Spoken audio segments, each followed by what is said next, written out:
Bérénice Arbona, bonjour. Est-ce que vous pouvez vous présenter, s'il vous plaît? Bérénice Arbona, je suis responsable de l'activité dette infrastructure chez LBPAM, que j'ai rejoint il y a de ça maintenant plus de 11 ans. Après une carrière exclusivement centrée sur les infrastructures. Et donc j'ai 22 ans d'expérience en financement de projets d'infrastructures, avec la particularité d'avoir travaillé aussi bien chez des sponsors industriels. J'ai commencé ma carrière chez un exploitant autoroutier autour du sud de la France, avant de passer chez un constructeur, le groupe Eiffage. Passage en banque chez Dexia. Pour faire du financement de projets sur l'international. Et avant de rejoindre LBPAM, également un petit temps chez Alstom Transport pour travailler sur des financements de projets ferroviaires.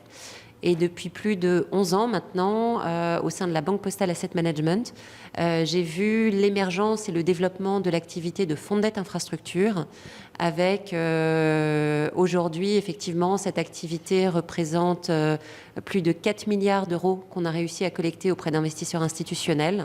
On a investi 3,5 milliards sur cette classe d'actifs sur plus de 75 opérations et on gère 8 fonds de dette à aujourd'hui.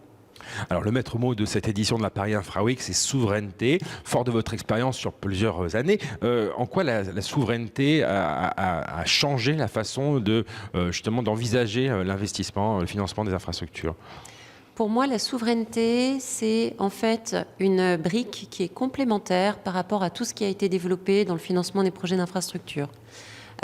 Auparavant, et si on regarde un petit peu le parcours qu'on a eu dans nos fonds de dette, d'abord, effectivement, on finançait des projets d'infrastructure, bien évidemment sur la base de leur profil financier.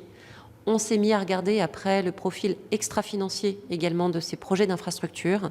Chez LBPAM, depuis le 2016, en fait, on fait une analyse sur les caractères extra-financiers de ces projets-là.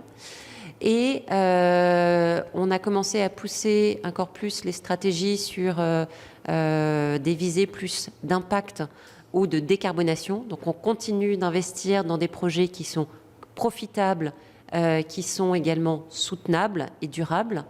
Et aujourd'hui, on prend également encore plus en compte cet autre aspect qui est la souveraineté. Souveraineté en quoi? Souveraineté dans le sens, effectivement, on va regarder les chaînes d'approvisionnement, on va regarder comment est-ce que le projet est intégré dans son écosystème et comment est-ce qu'on fait en sorte, via le projet d'investissement en infrastructure, de contribuer en fait à une certaine compétitivité des territoires sur lesquels cette infrastructure est mise en place. Donc pour moi, c'est la suite logique et en fait, c'est une dimension complémentaire. On s'intéresse plus effectivement au S et au social du projet, mais également le social et le local. Donc cette notion de souveraineté, c'est comment notre infrastructure est intégrée dans son écosystème. Et enfin, dernière question, quels nouveaux instruments financiers ont émergé selon vous pour répondre aux besoins massifs de financement des infrastructures? Les besoins financiers, effectivement, aujourd'hui, peuvent être de différentes sortes. Déjà, il y a eu l'émergence, effectivement, des fonds de dette et la mise en place, effectivement, via la mise en place de ces fonds de dette, ça a permis aux investisseurs institutionnels de pouvoir regarder cette classe d'actifs. Auparavant, les projets étaient principalement financés par des banques. Aujourd'hui, effectivement, nous pouvons co-investir aux côtés de banques ou aux côtés d'autres investisseurs institutionnels. Et ça, c'est vraiment des instruments qui sont nouveaux et qui ont été mis en place avec l'émergence des fonds de dette il y a de ça, effectivement, une douzaine d'années. Le dernier outil, effectivement, qui va permettre à une certaine démocratisation de cette classe d'actifs, c'est tout ce qui est l'accès au marché du retail avec la mise en place d'ELTIF 2, qui permet effectivement d'ouvrir également pas uniquement la classe d'actifs, pas uniquement aux investisseurs institutionnels, mais également aux particuliers. Merci beaucoup, Bérénice Arbona.